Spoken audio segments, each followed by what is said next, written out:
Social থেকে শুরু করে বরাবরই ভূমিকা রেখেছে, এখনও আছে।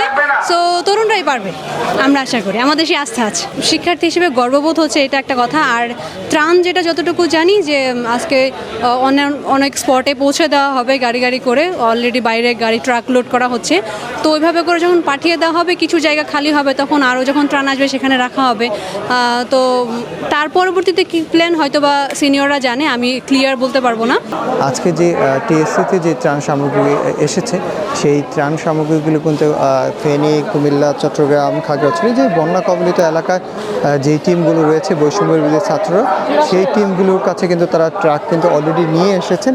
সেই ট্রাকে করে কিন্তু আজকে রাতের ভিতরেই কিন্তু আসলে সেই এলাকার দিকে কিন্তু তারা নিয়ে যাবেন। আলহামদুলিল্লাহ অনেক ভালো সাড়া পাচ্ছি, এবং বাইরে থেকে যেসব স্টুডেন্ট আছে তারাও আমাদের সাথে অনেক হেল্প করছে, প্রাইভেট, পাবলিক সব কিছু মিলায়ে, এবং ন্যাশনালে যেসব ভাই বোনেরা আছে তারাও আমাদেরকে অনেক হেল্প করতেছে। আমরা অনেক সাড়া পাচ্ছি। এখন আমরা শুরু থেকে আমরা যেটা দেখতে পেয়েছি, প্রথম দিনের তুলনায় দ্বিতীয় দিন, দ্বিতীয় দিনের তুলনায় তৃতীয় দিন, এবং তৃতীয় দিনের চেয়ে চতুর্থ দিন আমাদের আসলে ক্রমান্বয়ে ক্রমবর্ধমান হারে এই সাড়ার পরিমাণটা বেড়েই চলেছে। এবং দেশের মানুষজন যখন সার্বিকভাবে জানতে পারছেন যে টিএসসিতে আসলে বৈষম্য বিরোধী ছাত্র আন্দোলনের নেতৃত্বে গণত্রাণ সংগ্রহ কার্যক্রম শুরু হয়েছে, তারা সকলেই স্বতঃস্ফূর্তভাবে অংশগ্রহণ করছেন।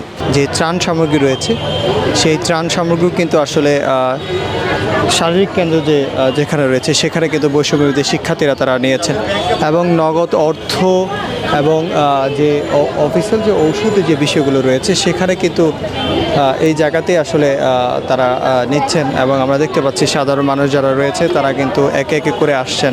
একটা বিশ্ববিদ্যালয় থেকে এত টাকা ত্রাণের জন্য উঠছে, এবং আমরা যে সাধারণ শিক্ষার্থীরা মানুষের জন্য অনেক কিছু করতে পারছি, এটা আমার কাছে অনেক ভালো লাগছে।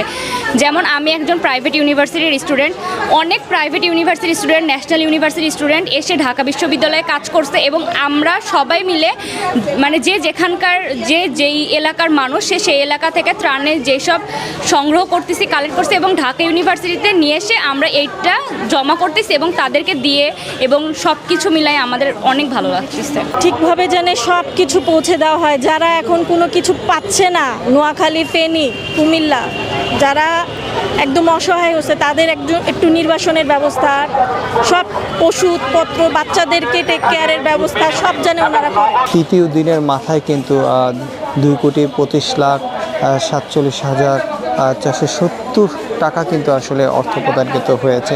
এবং সেই অর্থ প্রদানে কিন্তু আসলে আমরা দেখছি যে টিএসসি এলাকা রয়েছে, সেই টিএসসি এলাকায় একেবারে 3 দিনের মাথায় কিন্তু ত্রাণের যে পাহাড়, সেই পাহাড় কিন্তু প্রতিটা জায়গায় কিন্তু কানায় কানায় পূর্ণ হয়েছে। গার্ডিয়ানরা, শিক্ষার্থীরা যার যা নিজস্ব তাড়নায় কিন্তু নিজের পক্ষ থেকে আপনারা দেখলেন কালকে রাত পর্যন্ত যখন আমরা ছিলাম এখানে, ত্রাণরা যার পক্ষে যেটা সম্ভব, যেমন 5-6টা কেউ চিপসের প্যাকেটও দিয়ে যাচ্ছে, যে তার যতটুকু সামর্থ্য। সো এটা কিন্তু কাউকে বলতে হয়নি, এটা নিজে থেকেই আসছে। সো এটা জাস্ট যার যার মেন্টালিটি, আগ্রহ থেকেই আসা।